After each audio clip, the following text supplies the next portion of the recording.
बताते चले, यह चरित्र, यह चरित्र, ये चरित्र, स्टेशन का नाम सुनते हुए चलेंगे। एक बार राधा नाम का उच्चारण सभी कोई कर ले।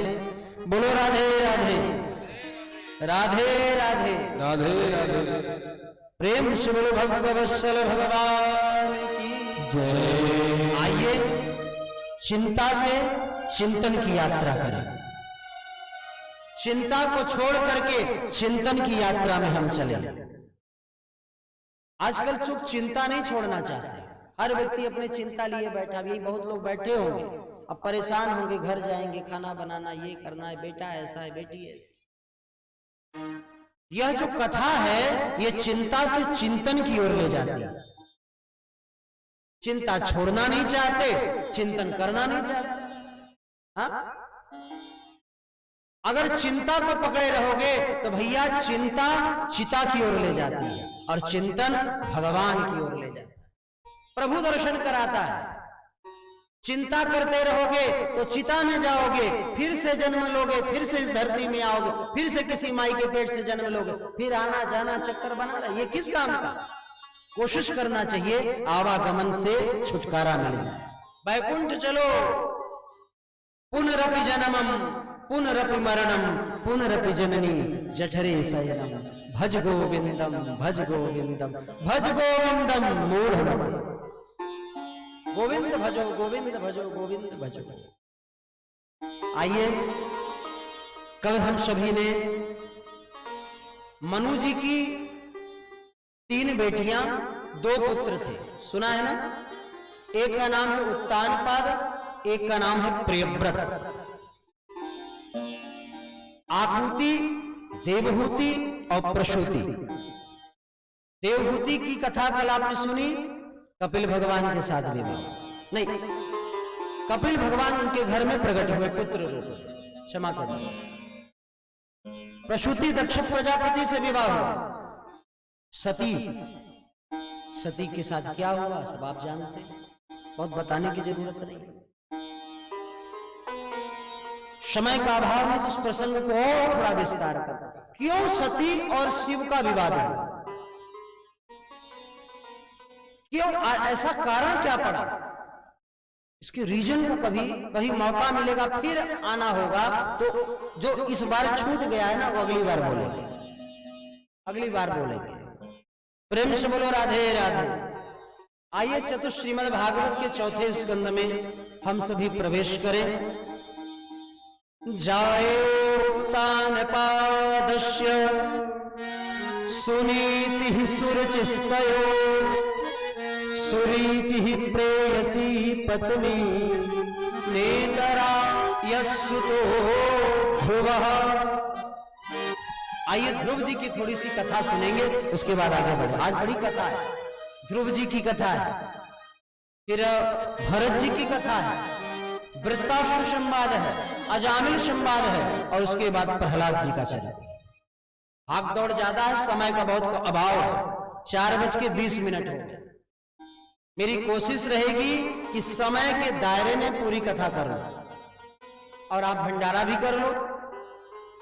भूख भी तो लग जाती है बैठे बैठे, हमें तो भूख नहीं लगती, आपको लग सकती, आपको प्यास लग सकती है, हमें तो प्यास नहीं। ये जो कथा मंच से, ये इस पर्वत से, ये मंच क्या, ये पहाड़ है, और पहाड़ में कौन रहता है? हिमालय में भगवान भोलेनाथ। अब भोलेनाथ के माथे में कौन है? गंगा जी। ये जो मुख से निकल रहा है ना, ये ज्ञान गंगा है। अब गंगा मुंह से निकल रही तो हमें प्यास लगेगी? आपको लग सकती है, क्योंकि आपके जल पीने का रास्ता कान है और हमारा मुंह है। आपको इसीलिए बीच बीच में राधे राधे बुलवा देते हैं कि थोड़ा सा गंगा जी का छींटा आपके मुंह में भी। बोलो राधे राधे, राधे राधे। आइए श्री ध्रुव जी के चरित्र को सुनते हैं। श्री सुखदेव भगवान से राजा परीक्षित ने प्रश्न किया कि प्रभु बताइए, भक्ति की उम्र क्या होती है? भक्ति कब कब करना चाहिए? भक्ति का उम्र क्या है? तो दृष्टांत के रूप में श्री सुखदेव भगवान राजा परीक्षित को ध्रुव जी की कथा सुनाते। आओ सुन लो कि भक्ति की उम्र क्या होती है। कुछ लोग कहते हैं भाई बुढ़ापे में कथा सुनेंगे, हाँ, जवानी ऐसे बिता दिया, बुढ़ापे में कथा सुने। बुढ़ापे में वृद्धावस्था में कथा नहीं सुनी जाती। अब मान लो बताया गया कि जीवन में पाप मत करो, इंद्रियों में संयम। अब जीवन भर पाप ही पाप किया, अब लास्ट में क्या तुम बचा है? वास्तव में यजमान जो होता है ना, वो कथा सुनता ही नहीं। यजमान कथा सुनाता है। किसको सुनाता है? युवा पीढ़ी को। अरे मैं तो जी लिया, मेरा जीवन खत्म, अब तुम कथा को सुन करके अपने अग्रिम पीढ़ी को बचा सको तो बचा लो। बोलो राधे राधे। श्री मनु जी की 2 संतानें थी, जिसमें सबसे बड़े थे उत्तानपाद। उत्तानपाद की 2 पत्नियां थी, सुनीति, सुरुचि। सुरी सुरुचि ही प्रेयसी पत्नी, नेतराय श्रुतो ध्रुव। सुनीति और सुरुचि, ये उत्तानपाद की 2 पत्नियां होती हैं। आपकी कितनी पत्नियां हैं? 1 है कि 2 है? देखो, भागवत के हिसाब से तो सबकी 2 पत्नियां होनी चाहिए। देखिए, जब भागवत में पत्नी शब्द आए तो पत्नी को किसी व्यक्ति से मत जोड़ो। पत्नी माने बुद्धि। पत्नी माने बुद्धि। तो जब पत्नी का नाम ले तो बुद्धि करना। बुद्धि 2 प्रकार की होती है ना, धर्म अधर्म। एक बुद्धि कहती कथा सुनो, अब तुरंत कहता नहीं कथा मत करो, चलो आगे। बड़ी सुंदर हॉल में पिक्चर लगी, पिक्चर देखो। 2 बुद्धि हुई ना। हम क्या हैं? उत्तानपाद। जब सुनीति ये बुद्धि है तो शरीर होगा उत्तानपाद। उत्तानपाद माने, उत्तान माने ऊंचा, पाद माने पैर। जो संसार में पैर ऊपर करके सिर नीचे करके जन्म लेता है वह हर जीव उत्तानपाद है। हर जीव उत्तानपाद। आजकल ऑपरेशन होता है, पता ही नहीं चलता कौन कैसे पैदा हो, और प्रायः लोग पैर ऊपर ही करते हैं। अगर हम उत्तानपाद हैं तो हमारी 2 पत्नियां होंगी, एक होती सुनीति और एक होती सुरुचि। सुनीति से उत्तानपाद ने विवाह किया, कोई संतान नहीं हुई, इंतजार नहीं किया और विवाह कर लिया सुरुचि से। सुरुचि को लोग जल्दी अपनाते हैं, सुनीति को नहीं अपनाते। किसी संत ने कहा हनुमान चालीसा करो, तुम्हारा काम हो जाएगा। उसने एक दिन जपा, 2 दिन जपा, 1 महीने जपा, काम नहीं हुआ तो वो सुरुचि के रास्ता अपना लिया। सुरुचि माने जो रुचे, जो मन करे, मनमानी काम को सुरुचि कहते हैं। हनुमान चालीसा से काम नहीं चला गया तांत्रिक के पास। तांत्रिक ने कहा बकरा काटो, मुर्गा काटो, तब तेरा काम होगा। बताओ, जीव हत्या हो रहा, फिर भी काम नहीं हुआ।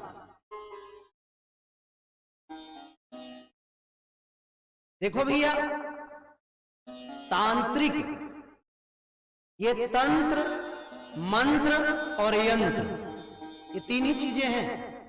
कोई तंत्र कर रहा है, कोई मंत्र दे रहा है, कोई यंत्र दे रहा है, कोई जंत्री ताबीज दे रहा है।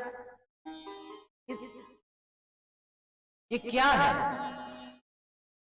कोई मंत्र दे रहा है, कोई यंत्र दे रहा है, कोई कुछ दे रहा है। तन को ठीक कर लो। अगर तन ठीक है तो तांत्रिक की कोई आवश्यकता नहीं। मन को ठीक कर लो, मंत्र अपने आप ठीक हो जाएगा। इंद्रियों को ठीक कर लो, यंत्र अपने आप ठीक हो जाएगा। यही तो है। सुरुचि और सुनीति 2 पत्नियां हैं। विवाह किया सुनीति से, कोई संतानें नहीं हुई,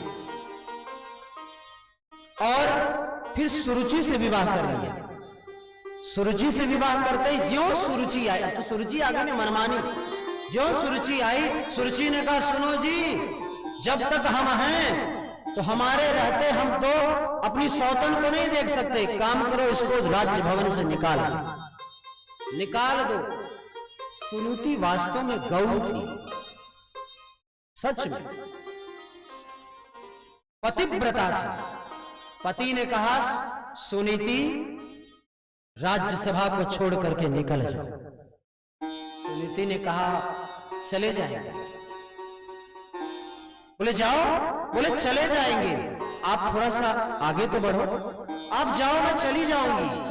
और जब उत्तानपाद आगे बढ़े, किसी कक्ष में चले गए, तो सुनीति वहीं पर बैठ गई जहां पर उत्तानपाद खड़े थे। और जहां वो खड़े थे उसके चरण धूली, वो धूली को अपने माथे मस्तक मांग में लगाया और कहा मैं जा रही। इतनी सुंदर सुनीति, पति को इतना मानने वाला, चली गई। राजभवन से बाहर एक वाटिका था, उसी वाटिका में एक कुटिया बना करके सुनीति रहने। और भगवान की कृपा बड़ी निराली होती, जब सुनीति निकली ना, उस समय सुनीति गर्भवती थी। सुनीति को पता नहीं। देखो भाई, भगवान के घर देर है, अंधेर नहीं है।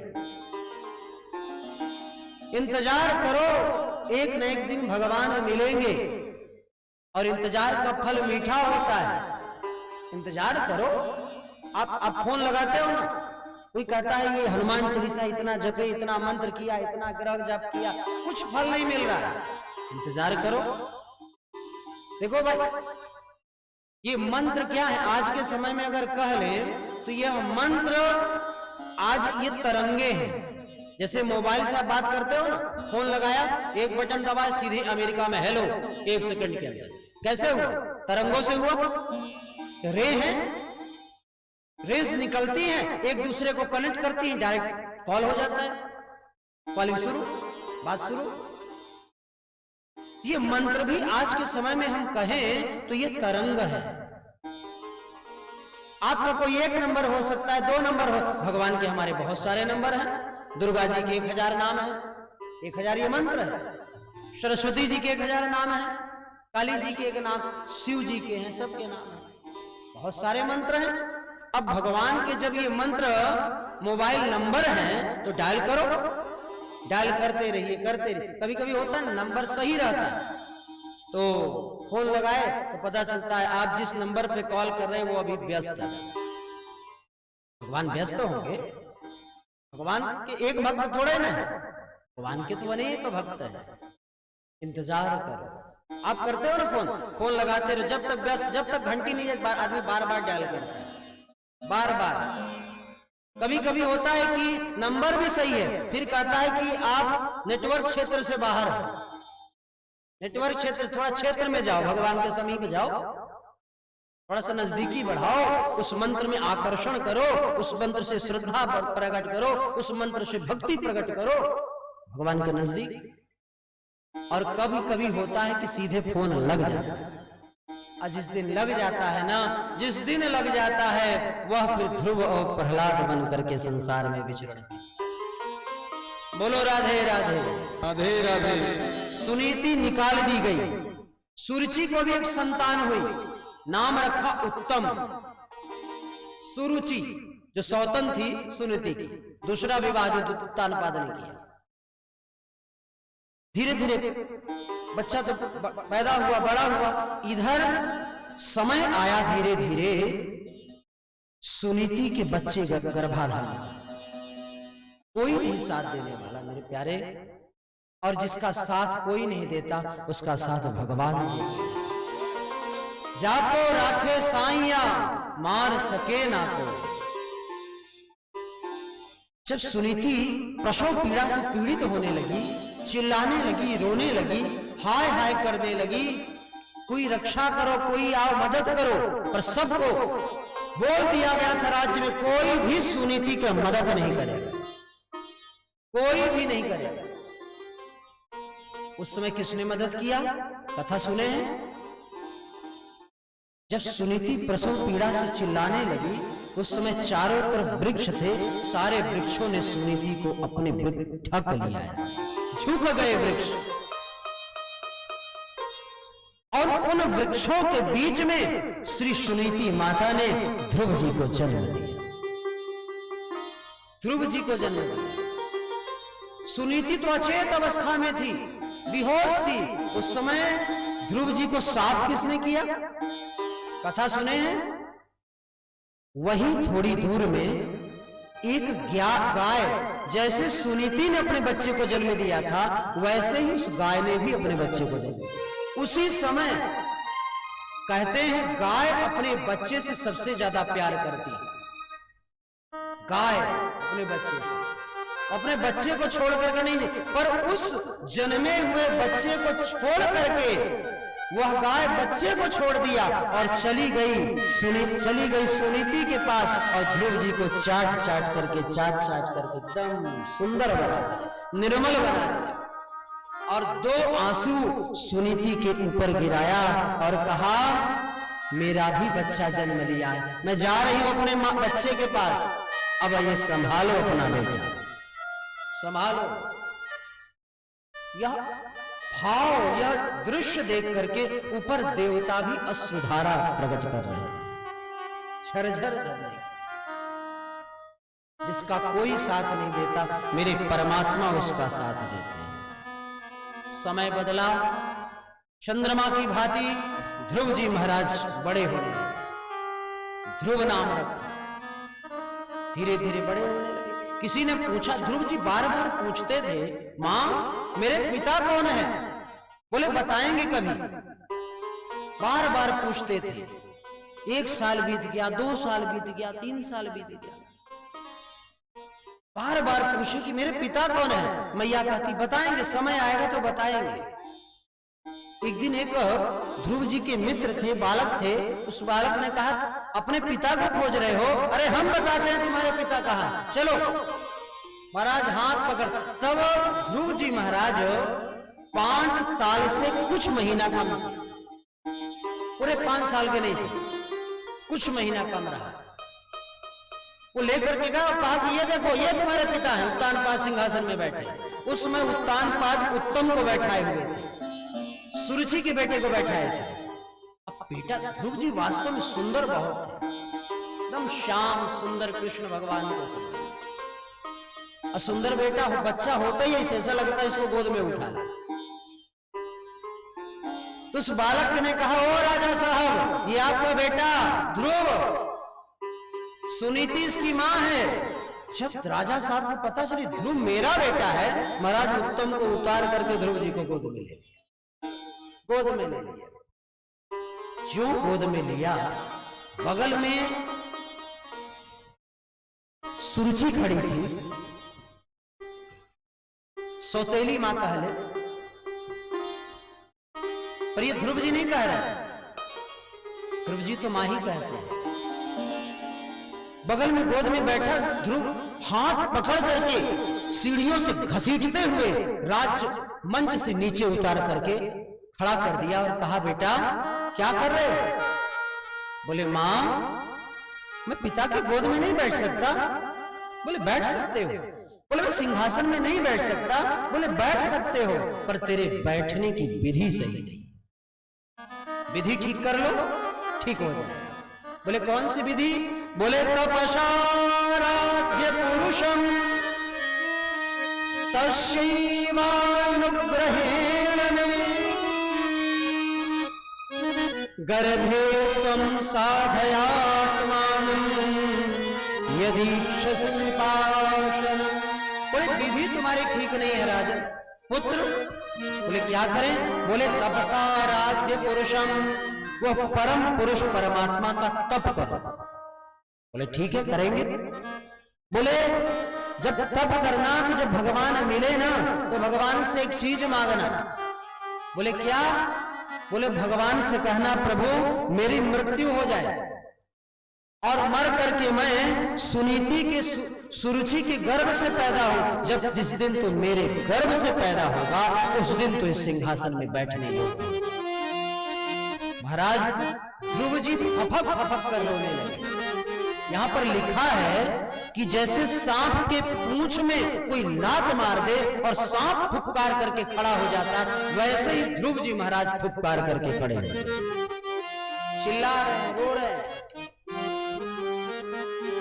माता को पता चला वास्तव में मां हो तो ध्रुव जी की जैसी मां। सुनीति को पता चला, सुनीति चाहती तो लड़ भी सकती थी, पर नाम सुनीति है ना, सुनीति ने कहा बेटा ठीक ही तो कहा है तेरी माँ ने, वन जाओ, वन में जाकर तपस्या करो और तपस्या करके भगवान को प्रकट करो, और वो जो भगवान प्रकट हो जाएगा ना बिना मांगे ही, ये सिंहासन क्या है, इससे बड़ा वो सिंहासन देने वाला जगत पिता परमात्मा है। जाओ जाओ जाओ। मां मंगलम तात परे सुमास्थाम घुमते जनो यद पद दुःखस्ततः सा। क्या सुंदर माँ हो तो ध्रुव। अगर बारिश की छींटें पड़ रही हो तो आप लोग इधर आ जाओ, यहाँ पर कोई दिक्कत नहीं ना है, कोई गीला तो नहीं हो रहा है। हाँ, इंद्र भगवान की वर्षा है, ऐसा लगता है इंद्र भगवान तो बाद में वर्षा, मुझे लगता है स्वयं राधा रानी वर्षा कर रही है, बरसाने वाली की वर्षा है। ये वर्षा से अगर एक दो बूंद शरीर में गिर भी जाए ना तो सोचना ये आशीर्वाद है। बोलो राधे राधे। ज्यादा समय न लेकर के ध्रुव जी महाराज ने तपस्या किया, वन में गए, नारद जी के मंत्र दिया, ओम नमो भगवते वासुदेवाय। ध्रुव जी महाराज ने 5 महीने तपस्या करी और सिर्फ एक ही ध्रुव जी का नियम दे। कोई कहता है भगवान मिलेंगे कैसे, और सुन लो ना ध्रुव जी ने जो किया आप भी कर लो, भगवान मिल जाएंगे। नारद जी तो मंत्र देकर के चले गए 12 अक्षर मंत्र, पर नियम स्वयं ध्रुव जी ने अपने से बनाया। वृंदावन में क्या नियम बनाया, बोले 3 दिन में एक बार खाएंगे। क्या खाएंगे, बोले बैर और कैथा। कैथ कहते जानते हैं ना, कपित्थ जम्बू फल चारु भक्षणम। एक बैर का फल लेंगे, एक कैथ का फल लेंगे, 3 दिन में एक बार, और 1 महीना तपस्या करें, भगवान नहीं मिले। बोले दूसरे महीने में नियम बदल दिया, बोले 6 दिन में एक बार लेंगे। बोले तृणपर्णादिभिः शीर्णैः, सूखे 1 मुट्ठी घास खाएंगे, गीला नहीं, हरा नहीं, सूखा घास। कब खाएंगे, 6 दिन में एक बार खाएंगे, और भगवान की तपस्या। 1 महीना ऐसे चला, 2 महीने बीत गए, तीसरे महीने में नियम को और कठोर कर दिया।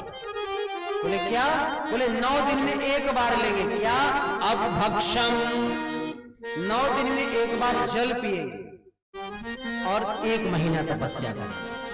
9 दिन तपस्या करते, फिर उठते तो थोड़ा सा जल पीते, फिर 9 दिन तपस्या। कोई कर पाएगा, है संभव? भगवान ऐसे मिलते हैं मेरे प्यारे। 3 महीने बीते, भगवान नहीं मिले, नियम को कठोर कर दिया, 12 दिन में एक बार लेंगे। वायु भक्षम, अब तो न जल लेंगे न अन्न लेंगे, सिर्फ 12 दिन में एक बार सांस लेंगे, सांस लेंगे। 1 महीने तपस्या किया, 4 महीने बीत गए, भगवान नहीं आए। 5वां महीना शुरू हुआ तो ध्रुव जी ने संकल्प कर लिया, अब या तो हम या तो भगवान, या तो हम नहीं रहेंगे या तो भगवान आएंगे। ध्रुव जी ने समष्टि में व्यष्टि का आधान कर दिया। क्या किया, समष्टि व्यष्टि मतलब क्या होता है, अपनी सांस को संसार की सांसों में मिला दिया और एक झटके में पूरे संसार की सांस को खींच करके बंद कर लिया और कहा कि अब जो होगा सो देखा जाएगा, भगवान आएंगे तो ठीक, नहीं आएंगे तो राधे राधे। तपस्या करने लगे। क्या बोलते हैं, कौन सा मंत्र बोलते हैं, ओम नमो भगवते वासुदेवाय, ओम नमो भगवते वासुदेवाय, ओम नमो भगवते वासुदेवाय, ओम नमो भगवते वासुदेवाय। बोलिए सभी बोलिए, ओम नमो भगवते वासुदेवाय, ओम नमो भगवते वासुदेवाय, ओम नमो भगवते वासुदेवाय। वासुदेवाय मेरो राम रामाय, वासुदेवाय मेरो राम रामाय, वासुदेवाय मेरो राम रामाय, वासुदेवाय मेरो राम रामाय। ओम नमो ओम नमो भगवते वासुदेवाय ओम नमो भगवते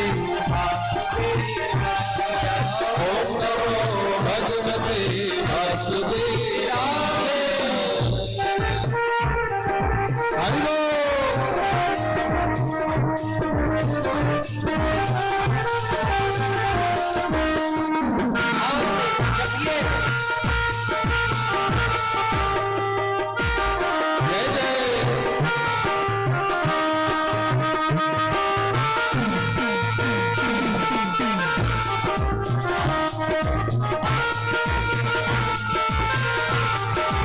जय जय मंत्र के प्रभाव से भगवान मंत्र को जपते रहे मंत्र का प्रभाव हुआ कि भगवान हृदय में ही प्रकट हो गए। अंतःपट में आपने आंखों के अंदर ही भगवान प्रकट हो गए और जपते जा रहे हैं ओम नमो भगवते वासुदेवाय ओम नमो भगवते वासुदेवाय ओम नमो भगवते ओम नमो भगवते वासुदेवाय वासुदेवाय मेरो राम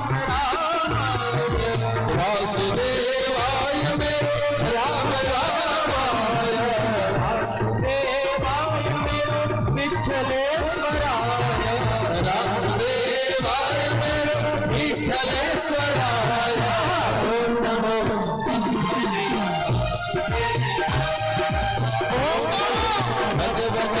वासुदेवाय ओम नमो भगवते वासुदेवाय।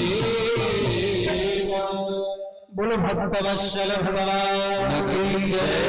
ध्रुव जी के हृदय में भगवान प्रकट हो गए।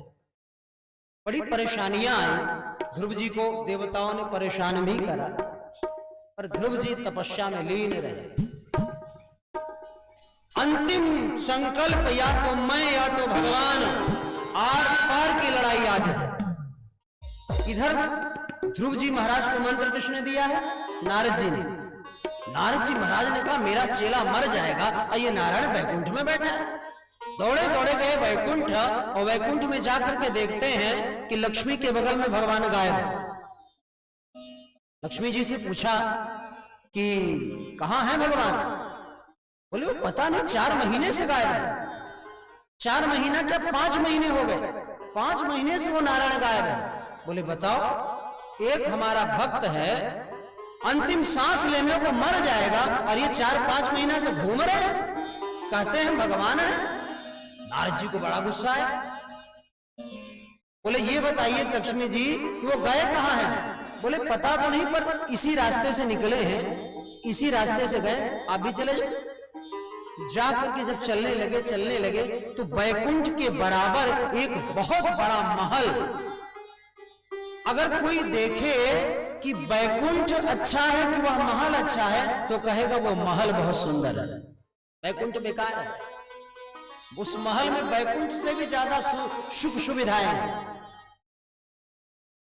नारद जी ने कहा ये महल तो पहले नहीं था यहां पर, अब कहां से आ गया? तो नारद जी ने सोचा चल करके देख ले। अंदर जाकर के देखे तो भगवान मेरे ठाकुर जी, मेरे गोविंद एक सिंहासन में हीरा मढ़ रहे थे। हीरा सिंहासन बनाए थे, उसमें हीरा। नारद जी ने कहा ये क्या कर रहे हैं? भगवान ने कहा चुप रहो नारद, मेरे पास समय नहीं है, मेरा एक भक्त अंतिम सांस ले रहा है, बस उसी के लिए सिंहासन बना रहा हूं कि वो भक्त जब मेरा आएगा तो इसी सिंहासन में उसको बैठाऊंगा, उसी सिंहासन। नारद जी ने हाथ जोड़ लिया, हे दीनानाथ आप तो सबकी खबर रखते हो, मैं तो व्यर्थ का आपके ऊपर आक्षेप कर रहा था। इसीलिए भगवान को दयालु कहा जाता है, दीन बंधु कहा जाता है। भगवान ने कहा नारद समय नहीं है हमारे पास, हमें जाना है ध्रुव के पास। भगवान चतुर्भुज रूप लेकर के ध्रुव जी महाराज के सामने प्रकट हो गए और कहते हैं ध्रुव आंख खोलो। अब ध्रुव जी कहां से आंख खोले? एक नारायण का रूप जो है अंदर भगवान ध्रुव जी देख रहे हैं। ध्रुव जी सोच रहे, बाहर भी कह रहा है कि नारायण मैं आ गया, आंख खोलो, अंदर भी एक नारायण बैठा है, क्या करे? कहीं अंदर वाले को छोड़े तो बाहर वाला भाग न जाए। तो ध्रुव जी कहते हैं, भाई एक जो पकड़ लिया है कम से कम उसको तो पकड़े रहे, नहीं ये बाहर वाला भाग जाएगा कोई पता नहीं। तो ध्रुव जी महाराज नारायण, भगवान नारायण चिल्ला रहे, ध्रुव आंख खोलो, उत्तिष्ठो उत्तिष्ठ, खड़े हो, आंख खोलो, अपने नयन खोलो, नारायण आ गया तुम्हारे सामने। ध्रुव जी कहते हैं, हम सुनने वाले नहीं है, रहो जो होगे, पता नहीं कौन नारायण बन करके आया है, हम तो नारायण को पकड़ लिए हैं। मतलब जब भगवान मिल जाए ना तो संसार वाले कितना भी कुछ कहते रहे उनकी मत सुनना, मेरे प्रभु को अपने हृदय में बसाए। भगवान एक घंटे से परेशान है। नारद जी आए, नारद जी ने कहा कि प्रभु ये बताइए ये चेला किसका है? गर्व से कह रहे हैं। बोले हमें तो पता नहीं। बोले ये मेरा चेला है। ऐसे आंख नहीं खोले, बिना गुरु की कृपा से कुछ हो पाया है आजकल? अरे होंगे आप भगवान, पर भगवान से भी बड़ा गुरु होता है, हम जब तक नहीं चाहेंगे आंख नहीं खुलेगा। बोले आप ही बता दो नारद जी, आप कैसे खुलेगा? तो नारद जी कहते हैं, आप अंदर भी हो बाहर भी हो, आप एक काम करो, अंदर से हट जाओ तो अपने आप आंख खोल लेगा और आप मिल जाओ। भगवान ने कहा ये तो हम भी कर सकते थे। बोले कर सकते थे ना, कर नहीं ना पाए। बिना गुरु के कुछ हो नहीं पाएगा भगवान। बने रहो ठाकुर अपने घर में, ठाकुर ठाकुरवाड़ी में अच्छा लगता है, भक्त के यहाँ नहीं अच्छा लगता। भगवान ने कहा, भगवान ने जो अंदर से अंतर्धान हुए, व्याकुल होकर के श्री ध्रुव जी महाराज ने आंखें खोला, और जब खोला तो चतुर्भुज रूप नारायण बैठे हुए थे। बोलो भक्त और भगवान की जय हो, भक्त और भगवान की जय। भगवान ने देखो चतुर्भुज रूप है, भगवान ने दो हाथों से ध्रुव जी को गोद में उठाया यूं, और माता लक्ष्मी के हाथ की बनी हुई काजू किशमिश बादाम मुनक्का सुंदर केसर पड़ा हुआ सुंदर सोने की कटोरी में खीर एक हाथ में है और एक हाथ में चम्मच लेकर के ध्रुव जी को खिला रहे हैं। बेटा खाओ, 5 महीने हो गए तूने कुछ खाया नहीं, खाओ। खिलाते जा रहे हैं, खिलाते जा रहे हैं। अचानक ध्रुव जी रो पड़े। ध्रुव जी कहते हैं, प्रभु रुकिए, हम ये खा लेंगे, बस एक मेरे प्रश्न का उत्तर दे दीजिए। बोले क्या? बोले एक बस बात बता दीजिए, क्या मेरी मां जिंदा है? कहीं वो मेरे वियोग में मर तो नहीं गई? भगवान क्या कहते हैं? भगवान ने कहा कि जिसका बेटा ध्रुव जैसा हो उसकी मां कैसी होगी? ध्रुव जैसा बेटा हो उसकी मां को कुछ हो सकता है? अरे तेरी मां स्वस्थ है। नारद जी सूचना लेकर के पहुंच गए हैं, बता दिया है, स्वागत के लिए सब कोई खड़ा है। तब ध्रुव जी को जान में जान आई, क्योंकि मां के लिए ही तो आए हैं, मां के सम्मान के लिए आए हैं, मां का सम्मान लौटाना है। जब मां ही नहीं तो राजगद्दी किस काम की? तब ध्रुव जी को खीर खिलाया भगवान ने और खड़ा कर दिए। ध्रुव जी कुछ बोलना चाहते हैं, अब 5 साल के तो हैं, पढ़े लिखे हैं, कुछ बोलना चाहते हैं। तो भगवान ने अपने पांचजन्य संघ को ध्रुव जी के कंठ में स्पर्श करा, और ज्यों ही कंठ में स्पर्श करा, ध्रुव जी महाराज के कंठ में 4 वेद 18 पुराण समस्त ग्रंथ कंठ हो गए। और ध्रुव जी महाराज ने स्तुति करी, योऽन्तः प्रविश्य मम वाचमिमां प्रसूक्तां, योऽन्तः प्रविश्य मम वाचमिमां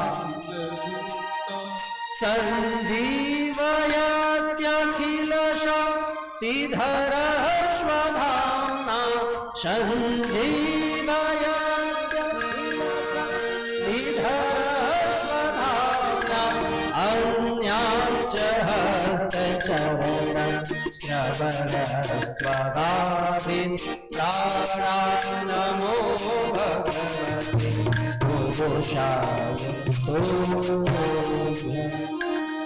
बड़ी स्तुति करी, बड़ा लंबा चौड़ा श्लोक है। स्तुति में कहते हैं प्रभु योन्तः प्रविश्य मम वाचमिमां प्रसुप्ताम्, आप सभी के अंदर भी रहते हो, बाहर भी रहते हो, आप सर्वशक्तिमान संपन्न, आपको प्रणाम है। आप ही मेरे अंतःकरण में प्रवेश करके अपने तेज से मेरी खोई हुई वाणी को शंख स्पर्श करा करके लौटा दिया है। आप नारायण हो। मेरे हाथ पैर में कोई जान नहीं था, आपने आपकी कृपा से अन्यस्त हस्त चरण श्रवणस्त्वगादि, मेरे हाथों में मेरे वह ताकत नहीं थी कि मैं हाथ जोड़ सकूं। आपकी कृपा से मेरे हाथ चल रहे हैं, आपकी कृपा से मेरे पैर चल रहे हैं, आपकी कृपा से मेरे कानों में सुनाई दे रहा है, आपकी कृपा से मेरे श्वास चल रही है। अन्यास्त हस्त चरणस, अन्यान्य सभी इंद्रियों में आप ही चेतना के रूप में मेरे अंदर प्रवेश करते हैं। आपके चरणों में बारंबार नमन है। प्राणों में भी आप ही बसे हो, मेरे प्राणों में भी चेतना के रूप में आप ही मेरे अंदर स्थापित हो।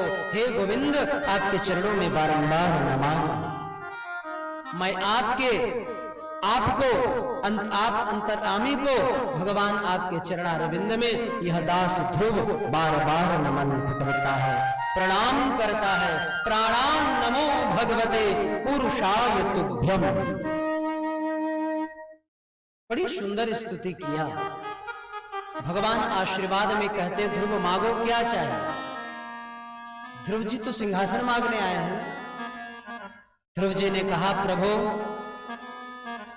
हमें कुछ नहीं चाहिए, अगर दे सकिए तो न हमें ब्रह्मलोक चाहिए, न स्वर्ग चाहिए, न उसका आधिपत्य चाहिए। अगर दे सकिए तो ध्रुव जी कहते हैं प्रभु अपने चरण कमल में हमेशा मुझे लगाए रखो। रज ही बना दो, बालू का कण ही बना दो, पत्थर ही बना दो, पर वह पत्थर भी आपके चरणों के स्पर्श हमेशा करता रहे। नहीं मुझे सिंहासन चाहिए, न मुझे इंद्र बनना है, न ब्रह्म बनना है, मुझे तो सिर्फ आपका भक्त बन करके इस जीवन जीना है। अगर भक्त नहीं बनाओ तो अपने भक्तों का भक्त ही बना देना, किसी संत का भक्त बना देना। अगर मेरे अंदर पुरुषार्थ नहीं है, मेरे अंदर तपस्या नहीं है, तो हे प्रभु किसी भक्त के दास बना देना, उसी भक्त की ही सेवा मैं कर लूं, क्योंकि भक्त की सेवा करने से भगवान मिलते हैं। प्रभु भक्त ही बना देना। बार बार प्रणाम करते, बार बार भगवान कहते जाओ ध्रुव, मैं तुम्हें इच्छा मृत्यु का वरदान देता हूं। भागवत में दो ही ऐसे लोग हैं जिनको इच्छा मृत्यु का वरदान मिला। इच्छा मृत्यु, एक है भीष्म पितामह और दूसरे ध्रुव जी महाराज। ये इच्छा मृत्यु का भगवान स्वयं देते हैं और 36,000 वर्ष जीने का आशीर्वाद देते हैं। ध्रुव जी महाराज ने 36,000 वर्ष इस पृथ्वी पर शासन किया। कुछ लोग सुनते हैं तो कहते हैं महाराज कैसे संभव है, आदमी 100-200 साल तो संभाले नहीं पाता, 36,000 आदमी 100 साल में न जाने कितने कर्म कुकर्म करके बैठ जाता है। आप भी जी सकते हो। आपको पता है ब्रह्मा जी के रजिस्टर में उम्र नहीं लिखी जाती, ब्रह्मा जी के रजिस्टर में श्वास लिखा जाता है। इतने श्वास ले लोगे जीवन लीला समाप्त। इसलिए बड़े बड़े महात्मा गुफाओं में, कंदराओं में श्वास रोक करके हजारों हजार लाखों लाख वर्ष बढ़ते। उन्होंने अपनी सांस बचा रखी, आप भी बचाओ।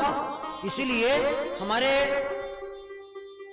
संध्योपासन में सांस को नियंत्रण करने के लिए अनुलोम विलोम करना किया जाता है। पहले सांस को खींचो, फिर रोको, जितना देर रोक सको, फिर दूसरे से छोड़ो। सांस को रोकिए, गिनती करिए, इस अभ्यास को बढ़ाते जाइए। आज 10 सेकंड रोके हैं, कल 20 सेकंड रोके, कल 20 सेकंड रोके, परसों 30 सेकंड रोकिए। रोकते जाओ, रोकते जाओ, रोकते जाओ। एक दिन ऐसा होगा कि आप घंटों रोक लोगे फिर भी मरोगे नहीं, श्वास बची रहेगी हजारों हजार साल। पहले का यही राज था। या तो एक और बात है, एक एक श्वास में भगवान राम का नाम लेते हैं, इसीलिए अखंड रामायण कराया जाता है, अखंड राम नाम कराया जाता है, क्योंकि एक एक सांस से राम नाम लेते रहो, राम राम राम राम राम राम राम। तो कहते हैं भगवान 24 घंटे में जो दिन भर राम राम करता रहता है, उसको मैं एक दिन की आयु बढ़ा देता हूं, एक दिन की आयु बढ़ जाती। राम नाम लो ना, ये श्वासों की माला में भगवान का नाम लो ना, कि श्वासों की माला में सुमिरू मैं राम का नाम, सांसों की माला में सुमिरूं मैं राम का नाम, सांसों की माला में सुमिरू मैं राम का नाम, सांसों की माला में सुमिरूं मैं राम का नाम। अपनी मन की मैं जाऊं और तुम्हारे मन की अपने मन की मैं जानूं और तुम्हारे मन की सांसों की माला में सुमिरूं मैं राम का नाम, सांसों की माला में सुमिरूं मैं राम का एक श्वास भगवान का नाम लो, राम राम राम, कुछ भी करते हो, काम करते नाम जपते चलो, और अपने श्वासों में भगवान का नाम जाते हो। श्वासों की माला में सुमिरूं मैं तेरा सांसों की माला में सुमिरूं मैं प्रिया प्रीतम का नाम लो, हमारी प्रिया राधा रानी है, हमारे प्रीतम भगवान। सांसों की माला में सुमिरूं मैं तेरा सांसों की माला में सुमिरूं मैं अपने मन की मैं जानूं और तुम्हारे मन की अपने मन की मैं जानूं और तुम्हारे मन की सांसों की माला में सुमिरूं मैं सांसों की माला में सुमिरूं मैं श्री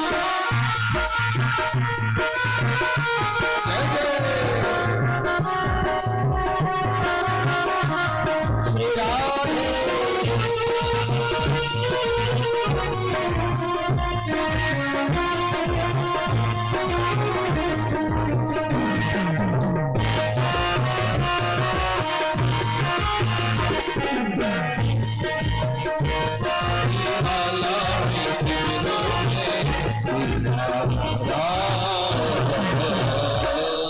बोलो भक्तवत्सल भगवान की जय। भगवान दिव्य आशीर्वाद देते हैं और भगवान अंतर्धान हुए। ध्रुव जी महाराज 36,000 वर्षों के शासन करने के पश्चात ध्रुव लोगों को प्रस्थान करते हैं। आज ध्रुव तारा चमकता है ना, वहीं ध्रुव जी हैं। आज ध्रुव ही एक ऐसे बालक हुए जिन्होंने अपनी मां को सशरीर वहां ले जाकर स्थापित किया। स्वयं भी शरीर से गए और मां भी शरीर से गई।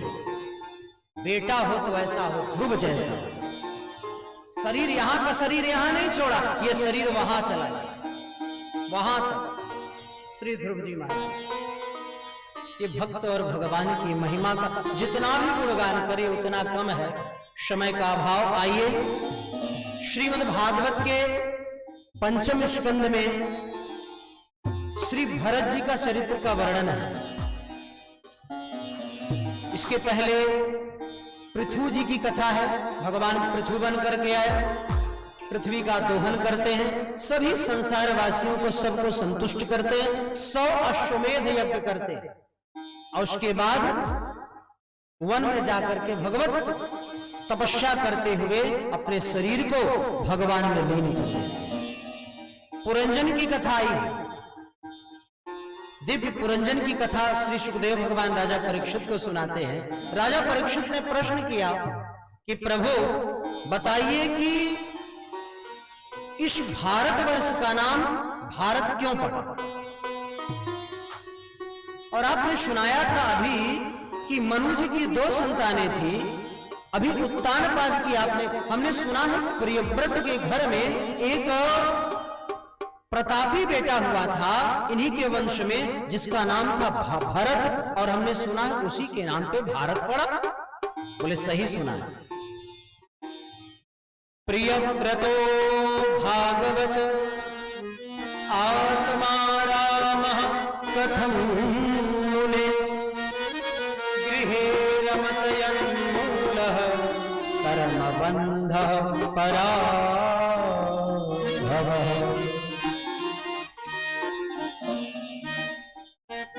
गजब प्रियव्रत जी का जीवन है। इनको व्रत बहुत प्रिय था, इसलिए मनु जी ने का नाम रख दिया प्रियव्रत।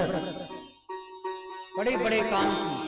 बाढ़ मुक्तम भगवत आत्मा राम, आत्मा राम अपनी आत्मा में ही रमण करते रहते थे। गृहे रमत यन्मूलः, घर में रह करके भी त्यागी जीवन जीते थे। कर्म बंध, कर्म के बंधन से मुक्त होकर के भगवत चिंतन करते। पराभव, हमेशा भगवान चिंतन करते थे।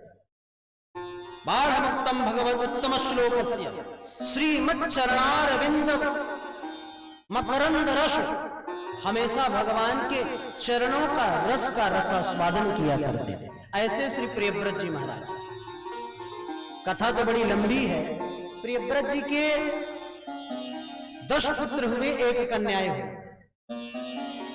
ये जो 7 द्वीप है ना, जम्बू, प्लक्ष, शालमल, कुश, क्रौंच, शाक, पुष्कर, इसके नाना प्रकार के नाम हुए। हम किस द्वीप में रहते हैं पता है? हम जिस द्वीप में रहते हैं उस द्वीप के राजा कौन बने? अन्य द्वीपों के राजा से हमको क्या मतलब? प्रियव्रत जी के 10 पुत्र थे, जिसमें 3 पुत्र बैरागी हो गए। 7 पुत्र 7 द्वीपों के मालिक हुए। पर जिस द्वीप में हम रहते हैं उस द्वीप का मालिक कौन है? किस द्वीप में रहते हैं? जम्बू द्वीप। संकल्प करते हैं ना, जम्बू द्वीपे भारतवर्षे और भरत खंडे, भरत जी के खंड में हम रहते हैं। क्योंकि ये भरत नाम जो भारत पड़ा, ये भरत जी के नाम पे पड़ा। देखो भारत जो नाम पड़ा है ना, ये भरत तो बहुत हुए। महाभारत में शकुंतला के बेटा भरत हुए। रामायण में राम जी के भाई भरत हुए। और यहां पर भगवान ऋषभदेव के बेटा भरत हुए। तो जिस द्वीप में हम रहते हैं उसके राजा कौन पड़े? हम जम्बू द्वीप में रहते हैं। और जम्बू द्वीप में खारा जल और क्षीर दूध की नदियां बहती थी। उस समय जल था, खारा जल था और दूध था। ये नदियां बहती थी। लोग पहले दूध पीना होता तो नदी से निकालते तो पी लेते। ये वर्णन है। इस जम्बू द्वीप के राजा हुए आग्नेन्द्र, प्रियव्रत के 10 पुत्रों में से। और इन्हीं की वंश परंपरा में आगे चल करके इन्हीं के घर में इनकी तपस्या से प्रसन्न होकर के स्वयं भगवान नारायण ऋषभदेव बन करके आए। इन्हीं का विवाह होता है इंद्र की बेटी जयंती से। इसके द्वारा 100 पुत्र प्रकट हुए, 100 पुत्र पैदा हुए। और उन 100 पुत्रों में भरतो ज्येष्ठ श्रेष्ठ, श्री भरत जी महाराज ज्येष्ठ पुत्र थे, श्रेष्ठ पुत्र थे। सारे बच्चे एक दिन बैठे हुए थे तो ऋषभ भगवान ने सोचा कि बच्चों को उपदेश दें। उम्र हो गई है मेरी, अब मुझे वन जाना है। वन जाने की तैयारी से पहले बच्चों को उपदेश दे रहे। आइए इस उपदेश को सुने। क्या भगवान चलते चलते बच्चों को उपदेश देते हैं। कि नायं देहो देहभाजा मृलोके काष्ठां कामान् नरहते द्विजभुजान्ते तपो दिव्यं पुत्रकायेन सत्वं शुद्धे यस्मात् ब्रह्म सौख्यं त्वनन्तम्। इसका मतलब क्या हुआ? श्री ऋषभदेव कहते पुत्र, अगर ये मनुष्य जीवन मिला है तो तपो दिव्यम, इस शरीर से सिर्फ तप करो, तप करो, तप करो, तपस्या करो, भगवत भजन करो। पुत्र का एन तत्व, यह शरीर कैसे शुद्ध होगा? बोले तप से शुद्ध होगा। शुद्धे तस्मात् ब्रह्म सौख्यम त्वनन्तम, ब्रह्म का चिंतन करने से ही शरीर में पवित्रता आएगी, अंतःकरण की शुद्धि होगी, क्योंकि इसी से अनंत भगवान ब्रह्म की प्राप्ति होती है। उनका तप करो, बड़ा सुंदर उपदेश दिया। श्लोक तो बहुत लंबा चौड़ा है। और एक और उपाय बताया कि किसी के ऊपर भरोसा मत करना, कोई काम देगा नहीं संसार में, अपने आप की तपस्या ही काम देगी। आप जब मर करके जाओगे ना, कोई साथ में जाने वाला नहीं है। जो कर्म किए रहोगे, जो तप किए रहोगे, जो धर्म किए रहोगे, वही साथ जाएगा। धर्म एको ही बक्षति, कुछ जाएगा साथ में। बहुत सुंदर आप स्नो पाउडर लगाते हो, लेके जा पाओगे? आपने अभी अभी खरीदा है 10,000 का कोट, लेके जा पाओगे मरने के बाद? आप लिए हो 5 लाख का मोबाइल, भैया इससे महंगा मोबाइल कोई नहीं ले सकता, हमने लिया है, लेके जा पाओगे? सब कुछ यही रह जाएगा। क्या? धर्म एको ही गक्षति, धर्म साथ में जाए। संसार में कोई साथ देने वाला नहीं। ये श्री ऋषभदेव भगवान का, मैं नहीं कह रहा, हम नहीं कह रहे, मत सोचिएगा हम कह रहे हैं। ऋषभदेव भगवान का कि गुरुर्न सस्यात् स्वजनो न स्यात्, पिता न शस्यात् जननी न शास्यात्, दैवं न तस्यात् न पतिश्च तस्यात्, न मोचयेद्यः समपेत मृत्यु। गुरु न सस्यात्, गुरु भी साथ नहीं देता। स्वजनों न सस्यात्, स्वजन भी साथ नहीं देते हैं। पिता भी, जिस पिता को तुम बहुत मान, वो पिता भी साथ देगा नहीं। जननी, जिस मां ने जन्म दिया, वो भी साथ नहीं देने वाली है। दैवम, देवताओं के ऊपर भी भरोसा मत करना कि ये तुम्हें अमर कर देंगे, इनके ऊपर भरोसा भी मत करना, ये भी साथ देने वाले नहीं है। पति को पत्नी नहीं साथ देगी, पत्नी को पति साथ नहीं देगा। सिर्फ अगर कोई साथ देगा तो तुम्हारा धर्म साथ देगा। धर्म एको ही गक्षति, तपो दिव्यम पुत्र का एन शक्तम, तप करो, तप करो, तप करो। श्री भरत जी महाराज ने पूछा कि बताइए कि स्वर्ग और नर्क क्या होता है? स्वर्ग नर्क क्या होता है? तो श्री ऋषभदेव भगवान कहते हैं कि पुत्र, स्वर्ग जाने के 4 लक्षण हैं और नर्क जाने के 6 लक्षण हैं। अब आप बताओ कि स्वर्ग जाना है कि नर्क जाना है? स्वर्ग किसको किसको जाना है? हाथ उठाओ जरा। हाँ, 2 1 2 गो। किसको किसको? ये माता जी को नहीं जाना है। बोलो मैया, आप नहीं जाओगे? जाना है? सब जा, सब स्वर्ग, वैकुंठ कोई नहीं जाएगा। हाँ, बोलो राधे राधे। अच्छा, स्वर्ग का लक्षण पहले बोले कि नरक का लक्षण बोले? पहले किसका बोले? भला हमारे परीक्षित जी आप बताइए। हाँ, स्वर्ग जाके फिर नरक में आएंगे। कारण स्वर्ग का लक्षण पे हम तो कहते पहले नरक भोग लो ना, उसके बाद सुख ही सुख, सुख ही सुख, सुख ही सुख। आइए, नरक के 6 लक्षण हैं। कार्पण्य वृत्ति ही स्वजने सुनिंदा, कुचैलतां नीच जने सुभक्ति, अतीव रोषः कटुता च वाणी नरकस्य चिन्हस्य नरकागतस्य। ये 6 लक्षण है। श्लोक सुन लिए, समझ में आ गया?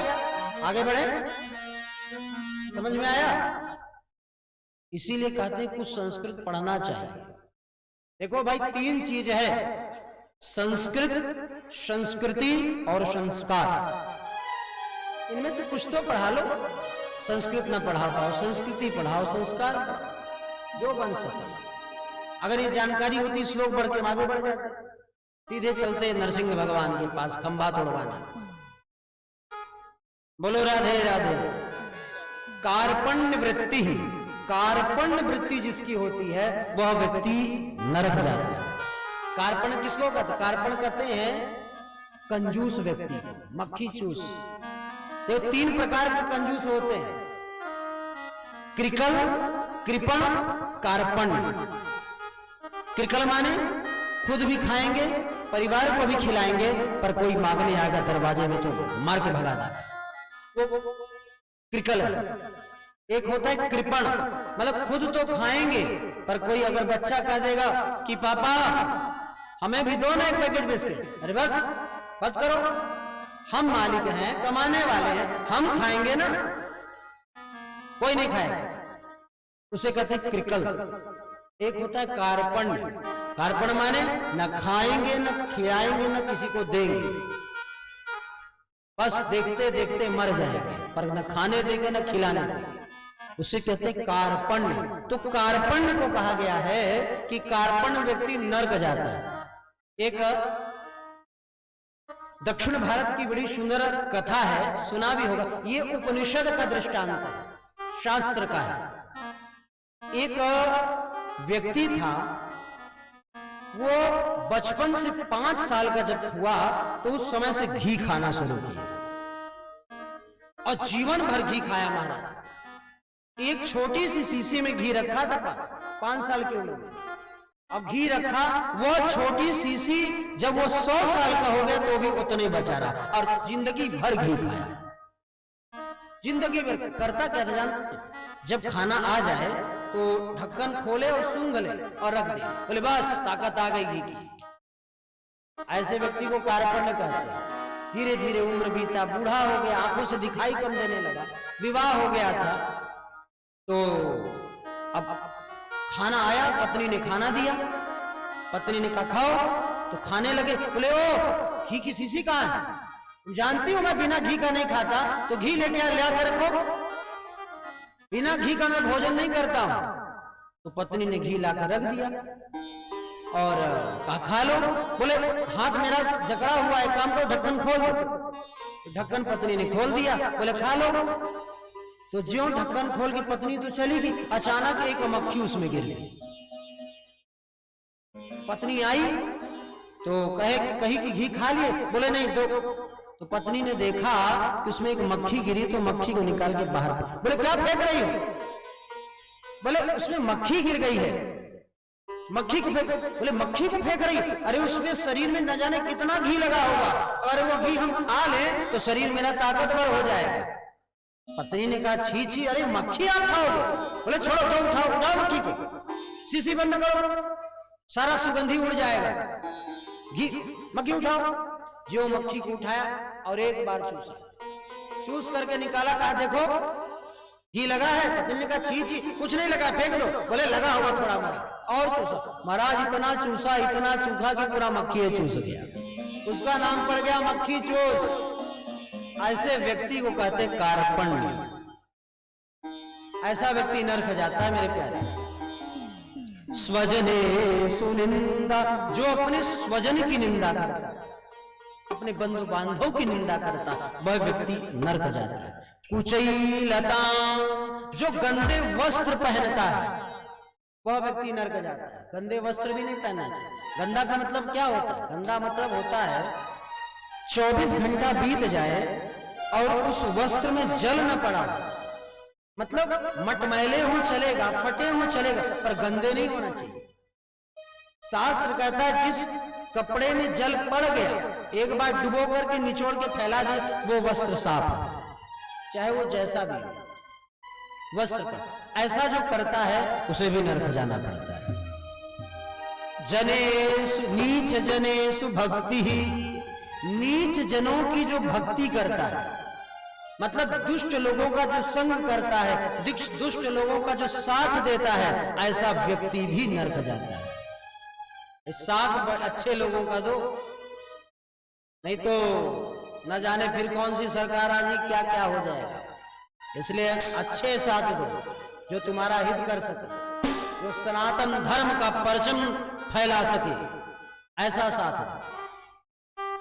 जो तुम्हारे हितकारी हो, तुम्हारे हित में हो, ऐसे लोगों का साथ दो। और अतीव रोष, अतीव रोष, रोषा नहीं लिखा, अतीव रोष, रोष माने कहते गुस्सा।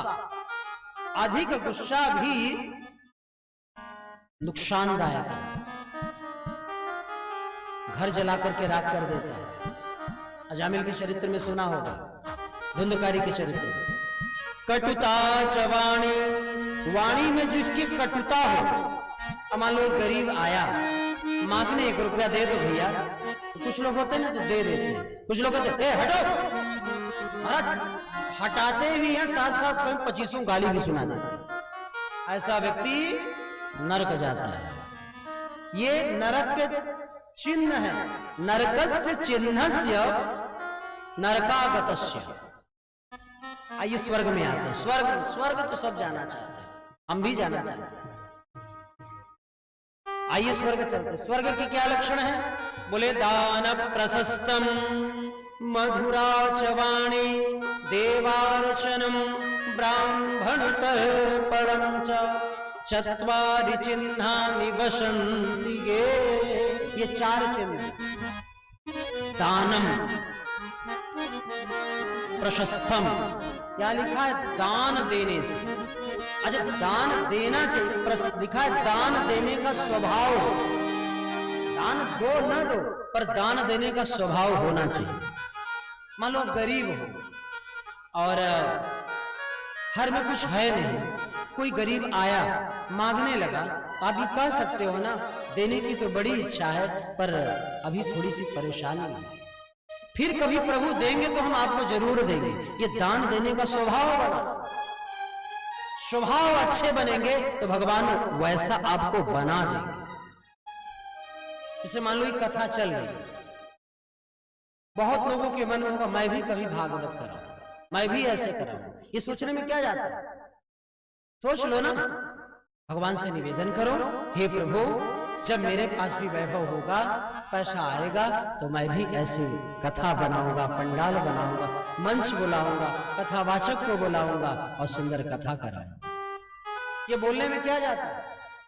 ये बोल देने से भागवत भगवान की कृपा अपने आप हो जाती है। दान प्रशस्तम, ये स्वर्ग का जाने का लक्षण है। दान देने का स्वभाव बना। मधुरा च वाणी, वाणी में मधुरता लाओ। तीसरा देवार्चनम, नित्य भगवान का अर्चन करो, भगवान का पूजन करो। ब्राह्मण तर्पणम च, और ब्राह्मण का हमेशा सम्मान करो। ये स्वर्ग जाने के लक्षण है। ब्राह्मण का सम्मान करते रहो भैया। ब्राह्मण का सम्मान करते हैं कि नहीं करते? कुछ एक व्यक्ति कह रहा था कि महाराज ये ब्राह्मण लोगों ने ग्रंथ बनाया, अपने अपने काम की चीज लिखी, सब जगह लिखा है अच्छी अच्छी चीज ब्राह्मण को खिलाओ। लिखा है कि नहीं? ब्राह्मण को खिलाना चाहिए। ब्राह्मण कौन है? ब्राह्मण किसे कहते हैं? अच्छी चीज ब्राह्मण को ही खिलानी चाहिए, गलत चीज नहीं। अच्छी चीज ब्राह्मण खाता है। ब्राह्मण कौन है? देखो भैया, ब्राह्मण क्षत्रिय शूद्र वैश्य, इनमें से कोई न छोटा है न बड़ा है, सब हमारे अंग है। भगवान श्रीमन नारायण के मुख से ब्राह्मण निकले, भगवान नारायण के हाथों से क्षत्रिय निकले,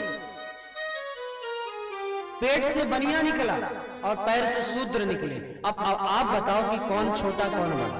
मतलब समझ रहे हैं? हर व्यक्ति का पैर शूद्र है, हर व्यक्ति का पेट बनिया है, हर व्यक्ति का हाथ क्षत्रिय है और हर व्यक्ति का मुख ब्राह्मण है। जो लिखा है ब्राह्मण को अच्छा खिलाओ, वो लिखा है अपने अपने ब्राह्मण को अच्छा खिलाओ। अपने ब्राह्मण, आप अपने ब्राह्मण को खिलाओ। जब इसको ब्राह्मण मान लोगे, इस मुख को आप ब्राह्मण मान लेंगे, तो इसको अच्छी अच्छी चीज आप बढ़िया बढ़िया मालपुआ खिलाएंगे, लड्डू खिलाएंगे, रसमलाई खिलाएंगे, रबड़ी खिलाएंगे। ब्राह्मण यही तो खाता है, रबड़ी हो, मलाई हो, मालपुआ हो, दूध हो, बढ़िया पकाया हुआ हो, अच्छी अच्छी चीज ब्राह्मण को खिलाओ। महाराज जो ब्राह्मण को खिलाता है उसका स्व तृप्त रहता है, उसको वो निरोगी रहता है। लिखा है शास्त्र में, ब्राह्मण को खिलाने से शरीर निरोग रहता है। पर अच्छी चीज खिलाओ, अपने ब्राह्मण को आप अच्छी चीज खिलाइए, शरीर निरोग रहेगा कि नहीं। इसलिए ब्राह्मण तर्पणम च, बड़ी सुंदर सुंदर बातें श्री भरत जी महाराज को ऋषभदेव ने किया। ऋषभदेव जी वन को प्रस्थान करते हैं। ये बताइए कि भरत जी ने इस धरती में कितने वर्ष शासन किया पता है? 1 करोड़ वर्ष। सुनकर के हैरानी होती। 1 करोड़ वर्ष भरत जी महाराज ने इस धरती में शासन किया और अपने पुत्र को राज्य देकर के जंगल चले गए। भरत जी के पुत्र का नाम क्या है? और चलते चलते भरत जी ने कहा है कि मैं तो जा रहा हूं, पर मेरे पुत्र का अगर स्मरण किए रहोगे, मेरे पुत्र का नाम भजन करते रहोगे, तो मैं भरत का आशीर्वाद अपने आप मिलता रहेगा, वो सुखी रहेगा। तो भरत जी ने चलते चलते अपने पुत्र को राज सिंहासन में बैठाया। और पुत्र का क्या नाम है? गोस्वामी तुलसीदास जी कहते हैं ना कि जहां सुमति तह संपत्ति नाम, जहाँ सुमति तहाँ संपत्ति नाम, जहां सुमति तह संपत्ति नाम।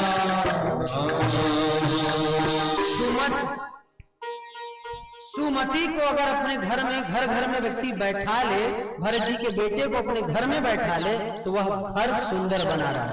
सुमति, सु माने सुंदर, मति माने बुद्धि। अगर सुंदर बुद्धि बनाए रखोगे तो यह भारत अच्छा चलेगा।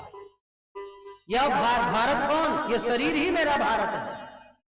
ये शरीर भारत मेरा अच्छा चलेगा, ये मति अगर अच्छी बन जाए, अगर सुमति को बैठा।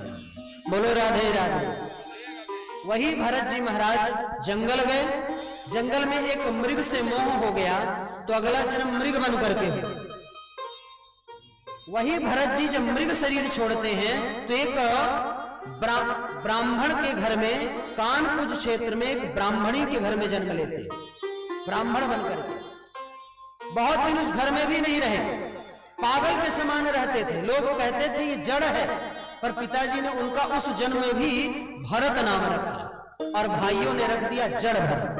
तो जड़ है, मूर्ख है, जड़ के समान पागल। अच्छा, दैव कृपा से इनको अपने पूर्व जन्म का स्मरण था, सभी जन्मों का।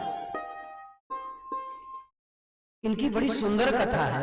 समय का बड़ा अभाव हो जाता है तो लगता है बस चलते रहे। कोई कहता है कि कथा 3 घंटे में हो, हमको लगता है अगर 6-7 घंटे 8 घंटे भी कथा हो ना, तो कथा खत्म नहीं हो सकती। हाँ, हमारे भक्त हैं, उनके यहाँ 12 बजे से कथा शुरू होती है, शाम को 7-8 बजे तक चलती है। उसके बाद भी लगता है समय कम पड़ गया। कथा होती है ऐसे। मेरी कोशिश रहती मैं ज्यादा भजन भी न कराऊं, ज्यादा कीर्तन भी न कराऊं, ज्यादा राधे राधे, बस थोड़ा सा प्रेम से बोल भक्त वत्सल भगवान की जय। देखिए प्रहलाद जी महाराज हमारे प्रकट हो चुके हैं। थोड़ी ही देर में नरसिंह भगवान आने वाले हैं। बैठा दीजिए, थक जाएंगे, थोड़ी देर के लिए कुर्सी दे दीजिए, क्योंकि नरसिंह भगवान को आने में समय है, लगभग 15 से 20 मिनट नरसिंह भगवान को आने में समय है। आइए बस इतना जान ले कि भरत जी महाराज जड़ भरत के रूप में रह करके भी पूर्व जन्म की स्मृति थी, चिंतन किया करते थे। बहुत दिन तक भरत जी महाराज रहे नहीं अपने घर में, छोड़ करके चले गए।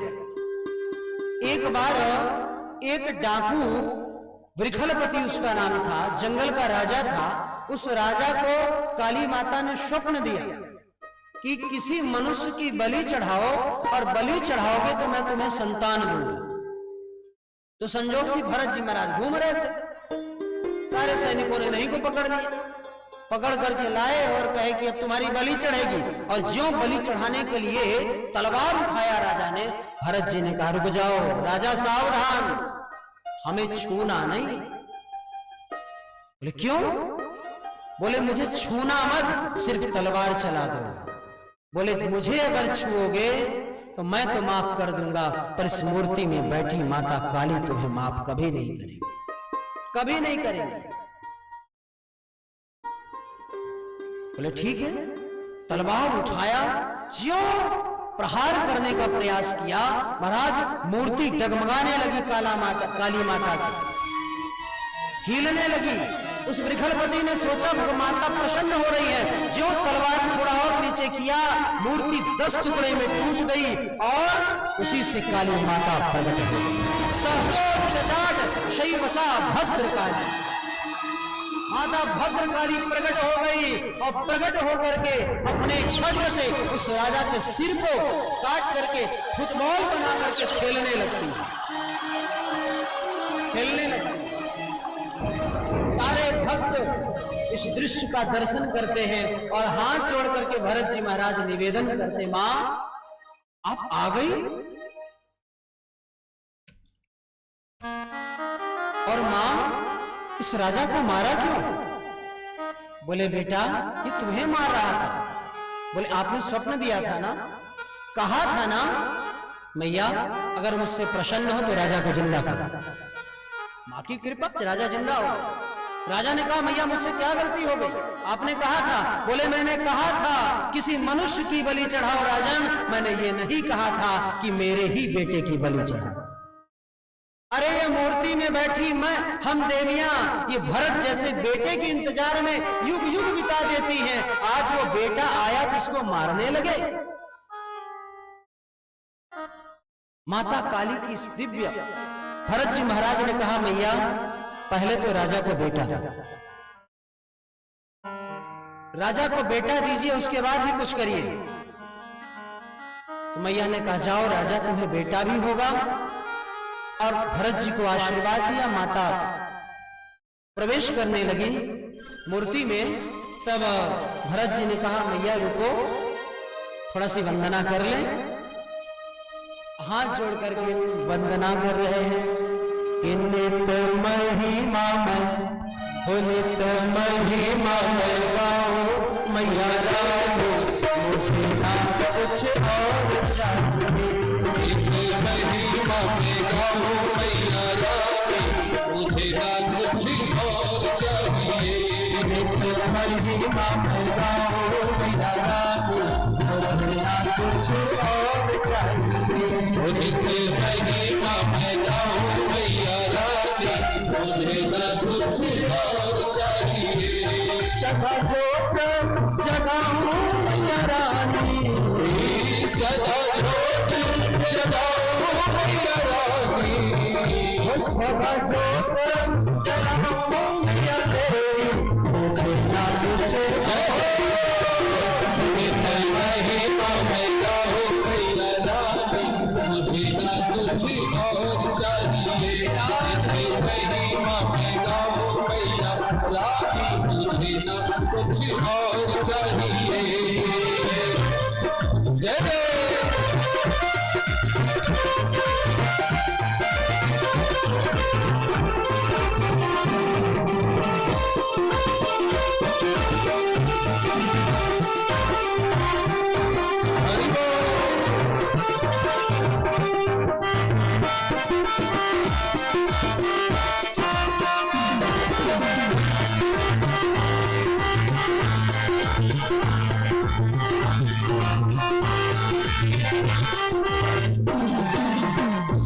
तेरा नाम ही तो मेरा सहारा है, तेरा नाम ही तो मेरा सहारा है।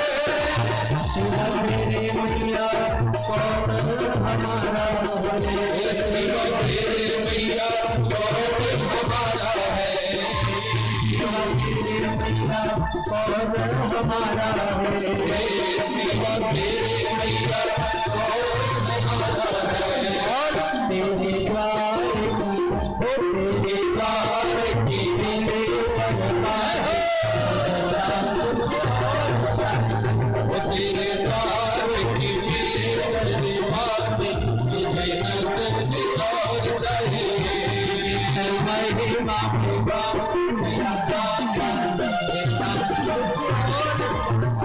जितनी महिमा में जाओ मेरा रानी तुझे न कुछ और चाहिए। काली माता की जय हो।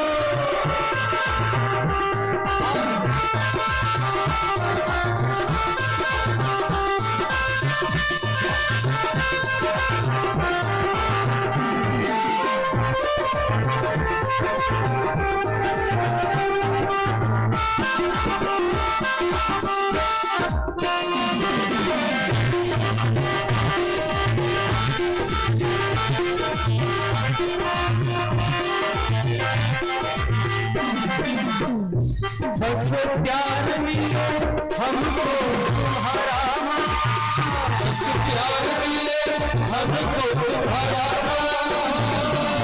प्यार मिले हमको तुम्हारा। छोटे भक्तों से ना तेरा द्वारा, छोटे भक्तों से ना तेरा द्वारा, छोटे भक्तों से ना तेरा द्वारा, छोटे भक्तों से ना तेरा द्वारा। तेरे चरणों में तेरे चरणों में तेरे चरणों में बीते जिंदगानी। कुछ और चाहिए। तेरे चरणों में बीते जिंदगानी मुझे न कुछ और चाहिए। महिमा में गाओ मैया रानी, तेरा कुछ और चाहिए। महिमा में गाओ मैया रानी मुझे न कुछ और चाहिए। महिमा में गाओ मैया रानी मुझे न कुछ और चाहिए। मुझे न कुछ और चाहिए। मुझे न कुछ और चाहिए। सिर्फ यही बोलो, मैया मैं आपका गुणगान करता रहूं, और कुछ नहीं चाहिए मुझे, नथिंग। आपके गुण की, आपके गुणगान करने की ये जिह्वा बनी रहे, बस यही मुझे चाहिए। फिर तो राजा रहुगण से उपदेश हुआ, राजा रहुगण का संवाद। इसके बाद राजा रहुगण के मान के अभिमान को श्री भरत जी ने ज्ञान देकर के तोड़ा कि माटी का शरीर का तो अभिमान करता है, एक छोटे से राज्य का राजा होकर के अभिमान कर, जानता मैं कौन हूं? अहम पुरा भरतो नाम राजा, मैं पूर्व काल का राजर्षि भरत हूं जिसने पूरे धरती पर शासन किया है, और तू छोटे से राज्य का राजा होकर के अभिमान करता है। या अभिमान को त्याग दो और त्याग करके प्रभु का भजन करो। बड़ा सुंदर उपदेश हुआ। भवाटकी का वर्णन होता है, भुवन कोश का वर्णन होता है, गंगा अवतरण की कथा होती है, भिन्न भिन्न पर्वतों वर्षों की वर्णन होता है, लोकालोक पर्वतों का वर्णन श्री भरत जी महाराज करते हैं, श्री सुखदेव भगवान राजा परीक्षित को सुनाते, ग्रहों की स्थिति का वर्णन। ये भागवत पूरा ज्योतिष भी है, इसमें योग है, संयोग है, प्रयोग है, ज्योतिष है, सब कुछ है। सुषमार चक्र का वर्णन, अनेक नरकों का वर्णन, यहां नरक भी वर्णन है, 28 नरक है। एक आध तो नरक सुना दे कि नहीं? नरक क्या सुना? एक व्यक्ति काशी में आया जब कथा करवाने के लिए, तो उस समय हमारी कथा चल रही थी बनारस में, उसने कथा सुना था, इसी दिन की कथा, तीसरे दिन की कथा सुना, चौथे दिन सुबह आया और कहा महाराज आप कथा, एक कथा आपने छोड़ दिया था। हमने कहा कौन सी छोड़ दिया? बताओ हम कर देंगे, कल वही कथा करेंगे। बोले आपने नरक की कथा छोड़ दी थी। हम कहे राम राम राम, सब कथा पकड़ में नहीं आई, तेरे दिमाग में नरक ही घुसा हुआ है, इसके दिमाग में नरक ही, उसको नरक ही सुनना है। हमने कहा तुम कभी कथा कराना ना तो 7 दिन सिर्फ नरक की कथा करेंगे। हाँ 28 नरक हैं, सिर्फ नरक। अरे अच्छी चीज मिले ना, अच्छी चीज ग्रहण करना चाहिए। आइए वो देख लें, उसके बाद प्रहलाद जी को नरसिंह भगवान के चरणों में नमन करेंगे। जो दूसरों के धन को लूटता है, जो अपनी स्त्री को छोड़ करके पराई स्त्री पर नजर रखता है, ऐसा व्यक्ति तामिश्र नाम के नरक पर जाता है। यहां क्या होता है? बोले यहां पर अन्न जल नहीं मिलता, व्यक्ति भूख प्यास से तड़पता रहता है, बेहोश हो जाता है, उसके बाद फिर कोड़े मारे जाते हैं, फिर उठता है, फिर बेहोश होता है, फिर मारे जाए, यही सिलसिला चलता है। एक नरक है जो निरीह निर्जीव पशु पक्षियों को खाता है, ऐसा व्यक्ति कुंभी पाप नाम के नरक में जाता है। यहां जानते क्या होता है? उसके साथ होता क्या है? खौलते हुए तेल में उसको डुबो दिया जाता है। और बड़ी अजब घटना है, फिर भी वो मरता नहीं, तड़पता रहता है, तड़पता रहता है। गजब सिस्टम। मर जाता तो सिलसिले खत्म हो जाए। जो माता पिता वेद और ब्राह्मण का अपमान करता है, वह व्यक्ति काल सूत्र नरक में जाता है। यहां क्या होता है? बोले यह कालसूत्र नरक कैसा है? 10,000 योजन में यह फैला हुआ है कालसूत्र नरक। 10,000 योजन लंबा चौड़ा बकायदा, और इसकी जमीन में मिट्टी नहीं है, तांबे का परत लगा हुआ है, तांबे का चद्दर बिछा है, और उसके नीचे सूर्य भगवान हजारों सूर्य का तपन, वो एकदम लाल है तपता हुआ, उसी में दौड़ाया जाता है। भागो, भागते रहो, भागते रहो, जब थक के गिरता है फिर मारते हैं, फिर भागो। एक नरक है अतीत पत्र नरक, नरक का नाम है। इसमें क्या होता है? क्यों इसमें लोग जाते हैं?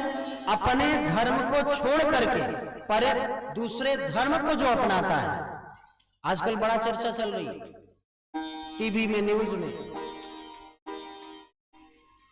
अपने धर्म को छोड़ करके दूसरे धर्म में जाना भी नरक का स्थान देता है। सनातन धर्म से बड़ा कोई धर्म नहीं है, और इस धर्म को जो छोड़ करके पर धर्म में जाता है। आजकल धर्म परिवर्तन बहुत हो रहा है। आपने कभी सुना है कि कोई मुस्लिम सिख बना है? कोई मुस्लिम ईसाई बना है? नहीं सुना होगा।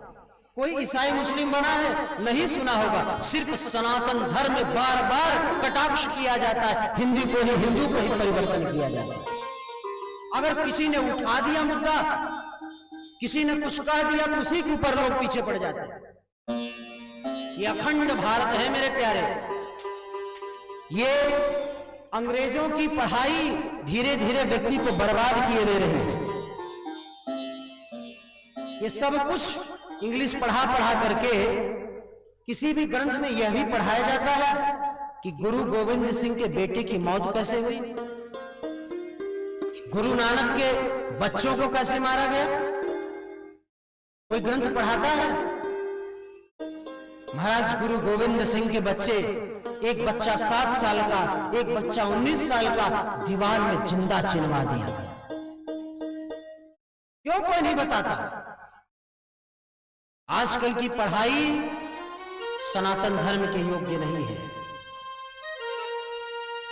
अंतिम क्षण तक कहा गया मुगल को अपना लो, मुगल को अपना लो, तो छोड़ दिए जाओगे। पर उन बच्चों ने कहा जब मेरे पिता ने नहीं अपनाया तो प्राण दे देंगे, पर हम मुगल को नहीं, अपने धर्म को नहीं बदलेंगे, धर्म परिवर्तन नहीं करेंगे।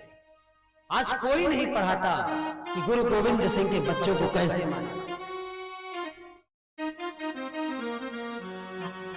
नानक जी के बच्चों को कैसे मारा, बड़ा जबरदस्ती गला रेत दिया। कोई क्यों नहीं इतिहास पढ़ाता है? निश्चित ही भारत सनातन धर्म को खंडित करने के लिए यह रणनीति है, इसको पढ़ाना चाहिए। जब यह व्यक्ति पढ़ेगा तो सनातन धर्म जागृत होगा, वह ऊर्जा शरीर में आएगी। तब व्यक्ति, जिस दिन हर व्यक्ति ऊर्जावान हो जाएगा, उस दिन सनातन धर्म का पर्चा घर घर में लगेगा। घर घर में लहराएगा। प्रेम से बोलो भक्तवत्सल भगवान की जय, कृष्ण चंद्र भगवान की जय। श्री प्रहलाद जी के आइए श्री नरसिंह भगवान के चरणों में थोड़ा सा प्रणाम करते हैं। वृत्तासुर की कथा आई है। वृत्तासुर भक्त इंद्र के इंद्रास्त्र से मारा गया। भगवान की कृपा से मोक्ष पद की प्राप्ति हुई। हिरण्याक्ष हिरण्यकश्यपु ये दो भाई थे। हिरण्याक्ष की कथा सुना, वराह भगवान ने मोक्ष दे दिया। हिरण्यकश्यपु पहले तो ये बड़ा आलसी था, पर जब ये सुना इसने कि नारायण ने मेरे भाई को मारा है, तो तब तपस्या करना शुरू कर दिया। महाराज फिर इतनी बड़ी तपस्या करी, इतनी बड़ी तपस्या करी कि स्वयं ब्रह्मा जी प्रकट हो गए। तपस्या का यहाँ विस्तार से वर्णन है। समय कम होने के कारण तप का भी वर्णन हम करते। तेन तपता दिवम यज्ञता, इतनी बड़ी तपस्या कर ब्रह्मा जी प्रकट हुए। ब्रह्मा जी ने कहा पुत्र वर मांगो। उत्तिष्ठो उत्तिष्ठ भद्रम ते तपः सिद्धोऽसि काश्यपः। हे काश्यप नंदन वर मांगो। वर मांगा, क्या मांगा कि बोले हमें अमर कर दो। ब्रह्मा जी ने कहा गजब बात करता, अरे अमर तो हम भी नहीं है, हमारे भी आयु निश्चित है, एक दिन हम भी मर जाएंगे, तो तुझे अमर कैसे कर दे? अमर नहीं हो सकते। बोले अच्छा ठीक है, दूसरा कुछ मांगो। तब वरदान मांगने लगा। वरदान मांगने लगा, क्या मांगा कि मंतर बहिर्दिवानक्त न्यस्य मांगपि चायुधै न भूरो नाम्बरे मृत्यु न नरैर्न मृगैरपै। एक साथ कई वरदान, न अंदर मरो, न बाहर मरो, न ऊपर मरो, न नीचे मरो, न दिन में मरो, न रात में मरो। ब्रह्मा जी आपके द्वारा बनाई गई सृष्टि में मैं किसी से न मरूं, न मैं देवताओं से मरूं, न मनुष्यों से मरूं, मैं किसी से न मरूं।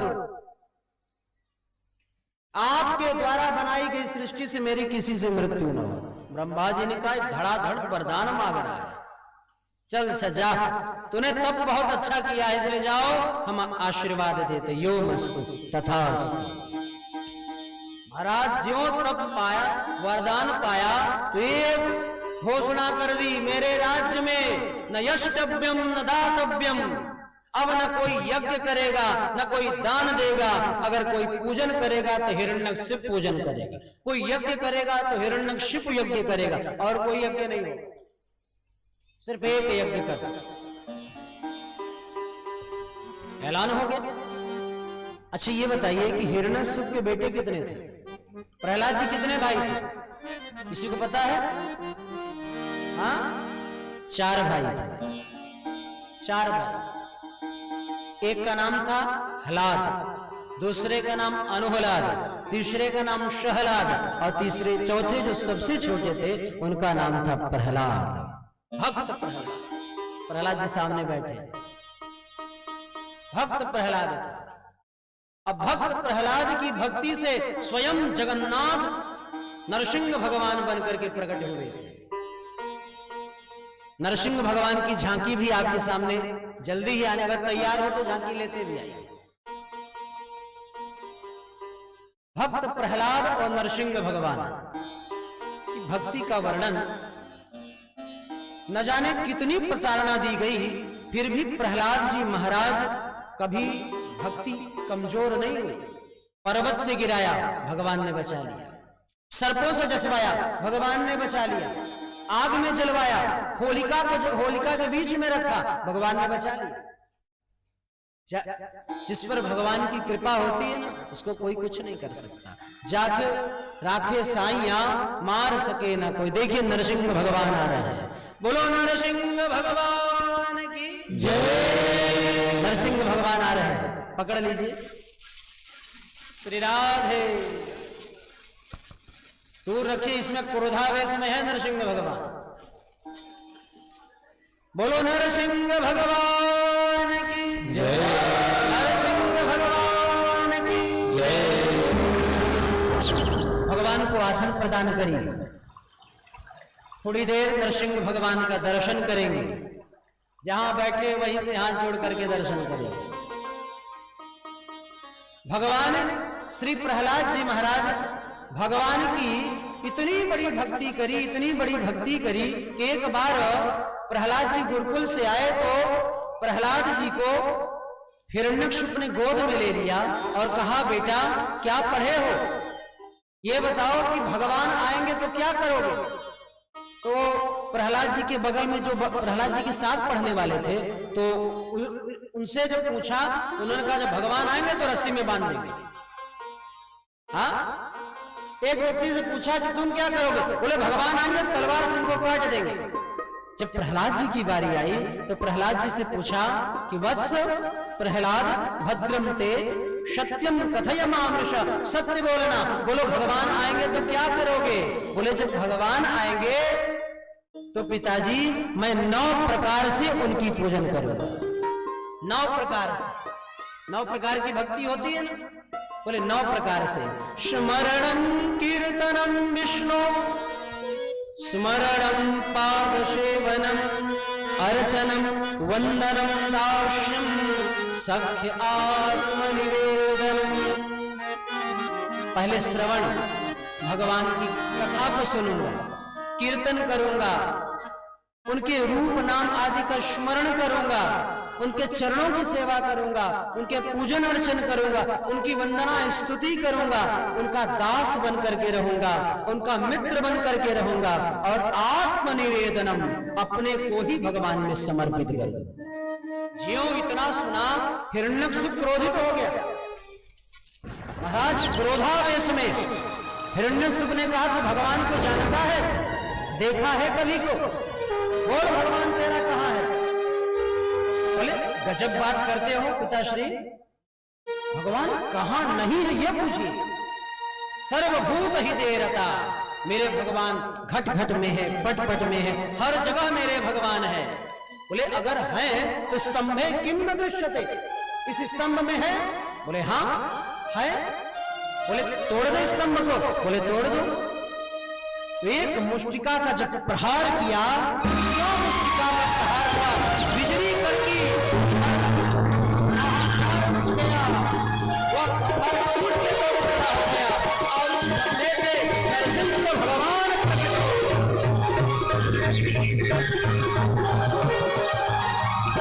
बोलो नरसिंह भगवान की जय। नरसिंह भगवान प्रकट हुए। जो नरसिंह भगवान प्रकट हुए तो सबसे पहले नरसिंह भगवान को किसने देखा? देखा तो सबने, अच्छे से किसने देखा? हिरण्यकशिपु ने देखा। कहां से शुरुआत की? सबसे पहले भगवान का चरण देखा। चरण, कथा को समझ रहे हैं ना? जब कभी भगवान मिले ना तो भगवान का सबसे पहले चरण देखना। भगवान को देखते ही हिरण्यकशिपु ने अपने मोक्ष की कामना कर दी। अब मोक्ष कैसे मिलेगा? बोले चरण से। जब चरण देखा तो बोला नर है कोई, ऊपर सिर करे तो सिंह है, फिर नीचे करे तो नर, ऊपर करे तो सिंह, क्योंकि शरीर नर के समान था, मुख सिंह के समान था। निर्णय ही नहीं कर पा रहे क्या है। प्रहलाद जी आए, प्रहलाद जी ने कहा पिताश्री आपने देखा किसको पहले? बोले पहले नर शरीर देखा है, फिर सिंह देखा है। बोले सीधी सी बात है, आपने नर सिंह देखा है, इसलिए ये नरसिंह भगवान है। बोलो नरसिंह भगवान की जय हो। नरसिंह भगवान की जय। नरसिंह भगवान हिरण्यकशिपु को गोद में लेकर के नरसिंह भगवान हिरण्यकशिपु का उद्धार करते हैं। हिरण्यकशिपु के शरीर से प्राण ज्योति निकली और भगवान के चरणारविंद में सदा सदा के लिए विलीन हो गई। श्री प्रहलाद जी महाराज बड़ी सुंदर स्तुति करते हैं कि तस्माद् पिता में पूयेता दुरंता दुस्तराद्या पूकस्ते पांगसंदृष्टस्य तदा कृपणवत्सल। प्रहलाद जी हाथ जोड़ के, बस 1 मिनट, प्रहलाद जी हाथ जोड़ करके कहते हैं प्रभु कुछ भी हो, थे तो मेरे पिता ही ना, ये मेरे पिता ही न थे। प्रभु सब करना पर मेरे पिता को नरक मत देना। पुत्र हो तो प्रहलाद जैसा। भगवान कहते तू अपने पिता की बात करता है। जा पुत्र, मैं तुझे आशीर्वाद देता हूं कि त्रिसप्तभी पिता पूतः। त्रिसप्तभी 3 गुणे 7, आगे चल के आगे 27 पीढ़ियां तुम्हारी जो होंगी, वो 27 पीढ़ियों को मैं आशीर्वाद देता हूं, वो वैकुंठ ही जाए, वैकुंठ ही जाए। जब ये पक्का हो गया कि वैकुंठ ही जाना है, तब प्रहलाद जी ने हाथ जोड़ करके दिव्य स्तुति की। बोलो भक्त और भगवान की जय, भक्त और भगवान की जय। प्रहलाद जी की सुंदर दिव्य स्तुति सभी ने किया और प्रहलाद जी उठ करके भगवान का पूजन करते हैं। हमारे जजमान भी पूजन करेंगे और यथा श्रद्धा जिसको भी करना हो पूजन करता रहेगा। आइए, प्रहलाद जी महाराज पुकार रहे हैं। श्री प्रहलाद जी हाथ जोड़ करके भगवान को पुकारते हैं कि कन्हैया कन्हैया जय हो कन्हैया कन्हैया कन्हैया कन्हैया कन्हैया कन्हैया कन्हैया पुकारा करेंगे कन्हैया कन्हैया पुकारा करेंगे। लताओं में ब्रज की गुजारा करेंगे, लताओं में ब्रज की गुजारा करेंगे, लताओं में ब्रज की गुजारा करेंगे, लताओं में ब्रज की गुजारा करेंगे। कहीं तो मिलेंगे वो बांके बिहारी, कहीं तो मिलेंगे वो बांके बिहारी, उनके चरण से तो लगाया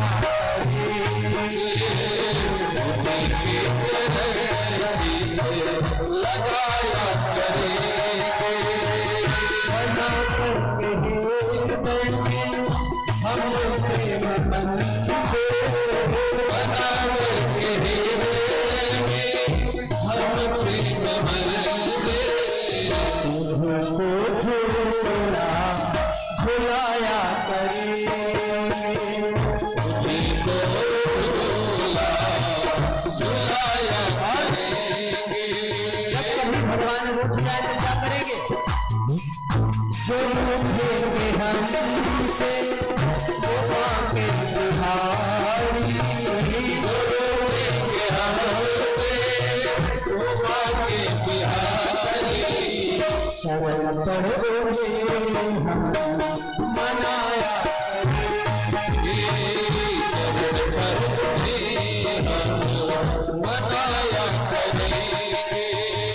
उन्हें प्रेम डोरी से हम बांध लेंगे, प्रेम डोरी से हम बांध लेंगे, तो फिर वो वहाँ भाग जाया करेंगे।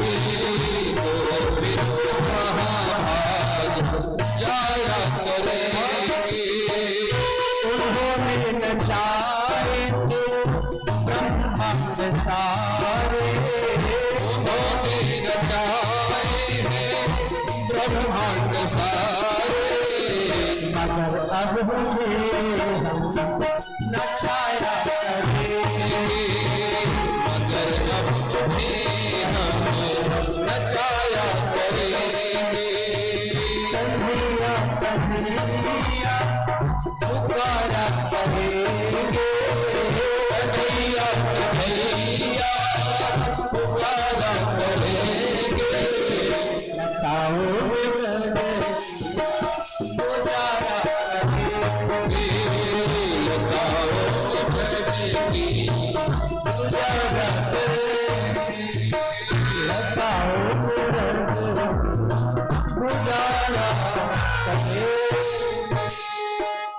सभी लोग दर्शन पूजन करेंगे। बोलो भक्त वत्सल भगवान की जय। स्तुति। हाँ ठीक, कोई बात नहीं। भगवान नरसिंह भगवान का जिसे पूजन करना हो पूजन भी करते रहें और नरसिंह भगवान के सुंदर भजनों का आस्वादन भी करें। उसके बाद आरती आर्त भाव से सभी को ग्रहण करें। सभी लोग खड़े हो जाएं और भगवान का सभी लोग पूजन करेंगे और दर्शन करेंगे और जो भी पत्र पुष्पम है भगवान के चरणों में चढ़ाएंगे। आप सभी अपने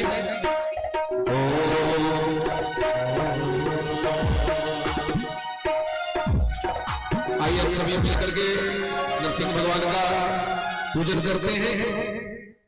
प्रगति नरसिंह देखि मन वेद निहारे शोभा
एक बार दोनों हाथ उठा करके बोलिए नरसिंह भगवान की। आइए भगवान की हम सभी प्रेम से मंगल आरती करते हैं। गोविंद हरि गोपाल। श्री कृष्ण गोविंद हरि मुरारी हे नाथ नारायण वासुदेव। कृष्ण गोविंद हरि मुरारी हे नाथ नारायण वासुदेव। हे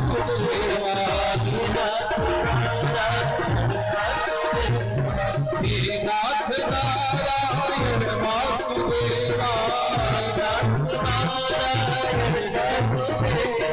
हे नाथ नारायण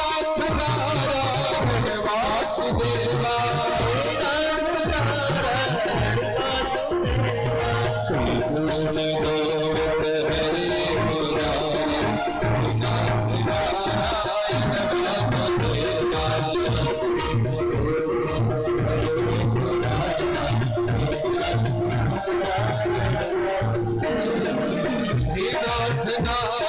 नारायण वासुदेवा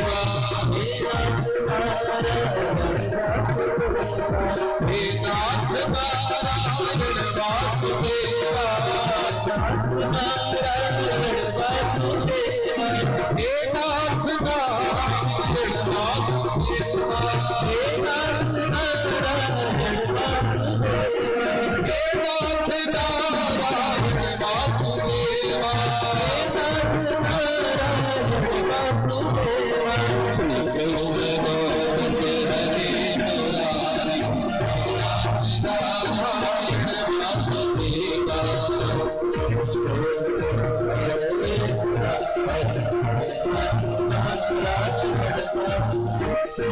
भोलेनाथ नारायण वासुदेवा।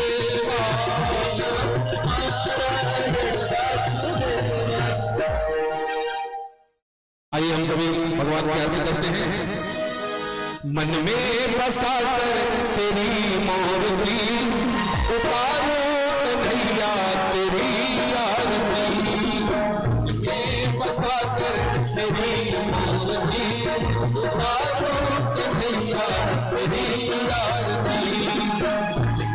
बसा कर तेरी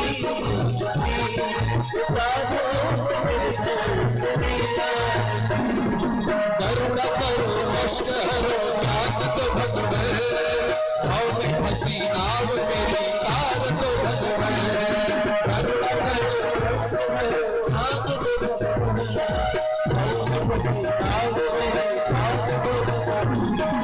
दर्द की दवा तुम्हारे पास है।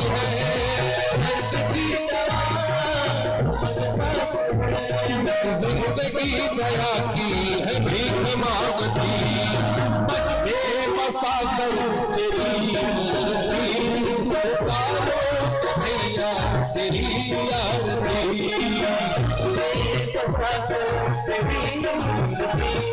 उतारो कन्हैया तेरी आरती।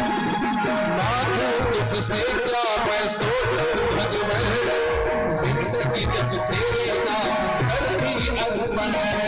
मानो उससे क्या मैं सोचूं भगवन जिंदगी जब तेरे नाम करती अर्पण। सब कुछ तेरा कुछ नहीं मेरा, सब कुछ तेरा हर चिंता है तुझको प्रभु संसार की।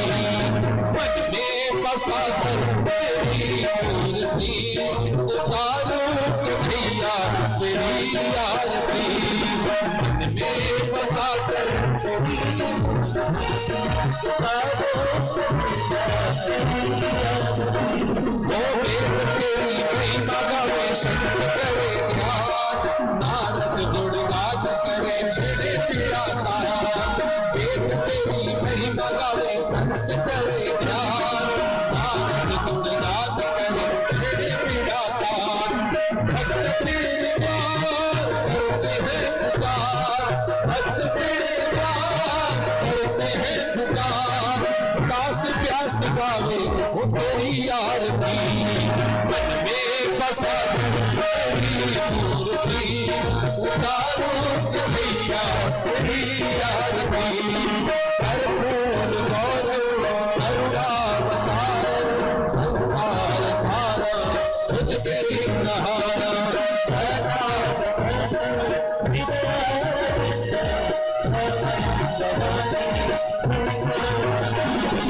त्वमेव माता सपिता त्वमेव त्वमेव बन्धु ससखा त्वमेव त्वमेव पिता त्वमेव त्वमेव शरणं मम देव। एक बार दोनों हाथ उठाइए सभी भक्त जिसको इसको भगवान ने दोनों हाथ दिया है दोनों उठाइए। हरे हरे राम राम राम हरे कृष्ण हरे हरे राम हरे कृष्ण कृष्ण कृष्ण हरे हरे राम राम राम हरे कृष्ण हरे कृष्ण